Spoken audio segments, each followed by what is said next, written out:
আসসালামু আলাইকুম। আশা করি আপনারা সবাই ভালো আছেন। আমরাও খুব ভালো আছি। চলে আসলাম নতুন একটি ব্লগ নিয়ে। সবাইকে কেএস দাওয়ান ব্লগে স্বাগতম। তো দূর দূরান্ত থেকে যে আমার ভিডিওটি দেখছেন সবাইকে শুভেচ্ছা ও স্বাগতম। তো সকাল সকাল উঠেই রান্না করতে চলে আসলাম।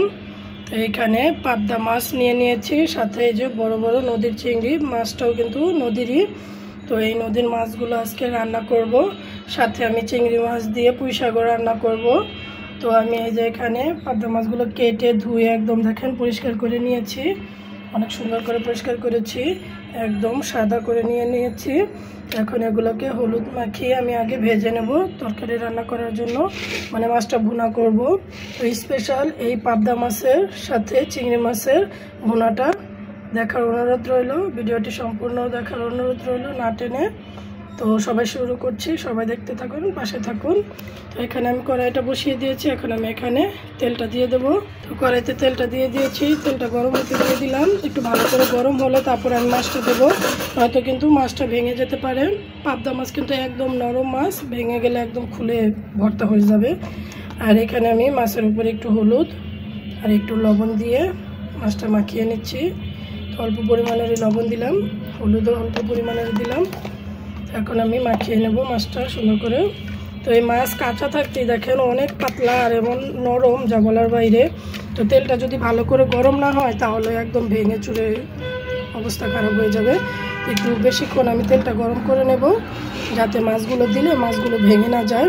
আর নদীর চিংড়ি মাছ দেখেন, বড় বড় নদীর চিংড়ি মাছ, এগুলো দেখছেন কীরকম সাদা।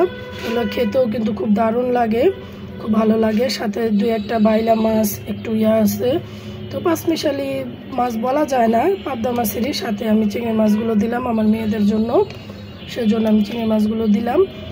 এই কয়টা মাছ বা এতটুকু মাছ আলাদা রান্না করার কোনো প্রয়োজনই হয় না, সেজন্য একসাথেই রান্না করে ফেলতেছি। তো মাছ আরও আসছিল ওই চিংড়ি মাছ, কিন্তু শুধু মেয়েদের জন্য রান্না করব, সেজন্য একসাথেই দিয়ে দিলাম। আমরা তো পাবদা মাছই খাবো। তো তেল থেকে কিন্তু ধোঁয়া বের হচ্ছে, তেলটা ভালো করে গরম হয়েছে। এখন আমি মাছগুলো দিয়ে দেবো। বিসমিল্লাহির রহমানির রহিম।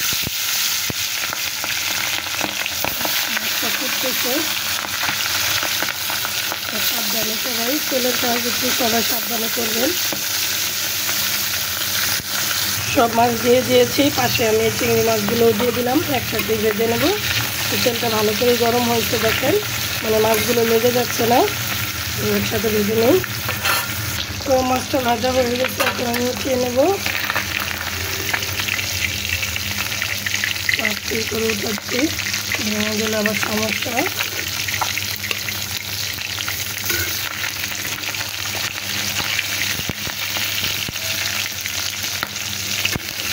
চিংড়ি মাছগুলো ভাজা হয়ে গেছে, এগুলো উঠে নেবো। তো এই যে আমার মাছটা ভাজা হয়ে গেছে, এখন যে তেল আছে এই তেলেই আমি তরকারিটা বসিয়ে দেবো। পেঁয়াজ কেটে দিয়ে দিলাম, পেঁয়াজটা একটু ভালো করে ভেজে নেবো। আম্মা জান আপনি এখানে কেন? হ্যাঁ, তোমার ছোটো মেয়ে চলে আসছে রান্নাঘরে, ওরে ঘরে রেখে আছি। যেভাবে তেল ছিটে শরীরে লাগলে সমস্যা। সুন্দর করে ভাজা হয়ে গেছে, এখানে গ্রেভি করার জন্য আমি পানি দিয়ে দিলাম। দিয়ে দেবো হচ্ছে আদা রসুন বাটা, পরিমাণ মতো একটু অল্প দেবো আদা রসুন বাটা। নদীর মাছে আদা রসুন বাটা না দিলেও চলে, কিন্তু আমাদের তো খেয়ে অভ্যস্ত হয়ে গেছি আমরা। ওই যে জিরা বাটা, সাথে দিয়ে দেবো হচ্ছে কাঁচামরিচের বাটা, সব একসাথে দিয়ে দিলাম। দিয়ে দেবো হচ্ছে হলুদের গুঁড়ো, দেবো হচ্ছে পরিমাণ মতো লবণ। লবণ একটু বেশি লাগবে না, যেহেতু ভুনা করবো।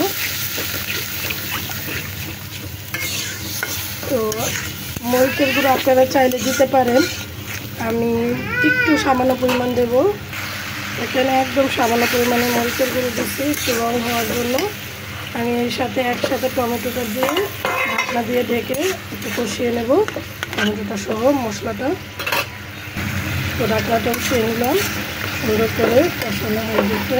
আমি এখানে মাছগুলো দিয়ে দেবো, দিয়ে একটু সময় কষাবো, তারপর একটু সামান্য পরিমাণ পানি দেবো,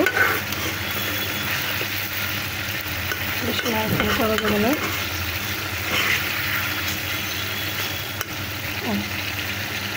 একটু কষিয়ে নিই।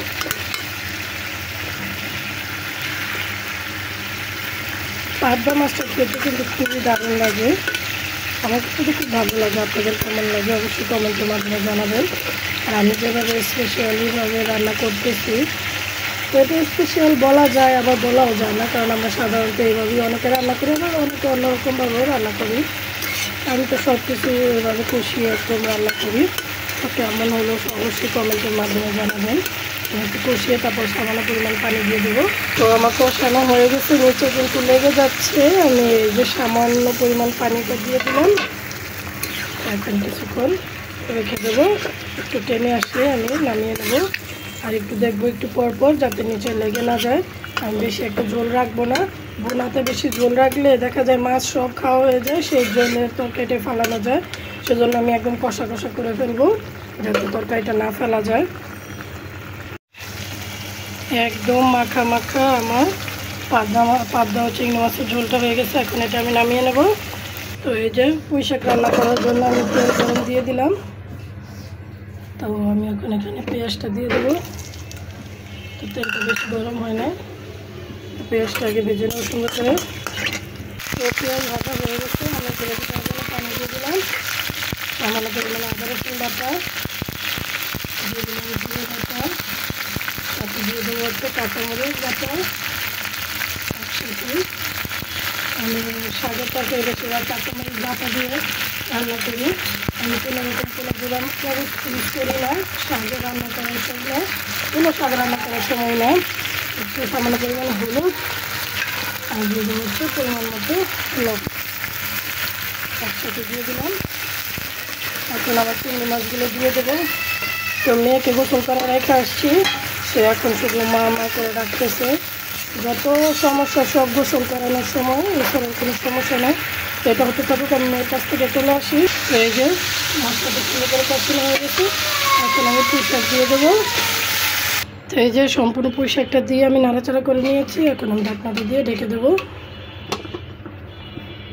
রান্না হয়ে গেছে। কেমন হলো তরকারিটা, এর আগের মাছের তরকারিটা কেমন হয়েছে অবশ্যই কমেন্টের মাধ্যমে জানাবেন। ভিডিওটি ভালো লাগলে অবশ্যই লাইক করবেন, শেয়ার করবেন, সাবস্ক্রাইব করে পাশেই থাকবেন। আল্লাহ হাফেজ।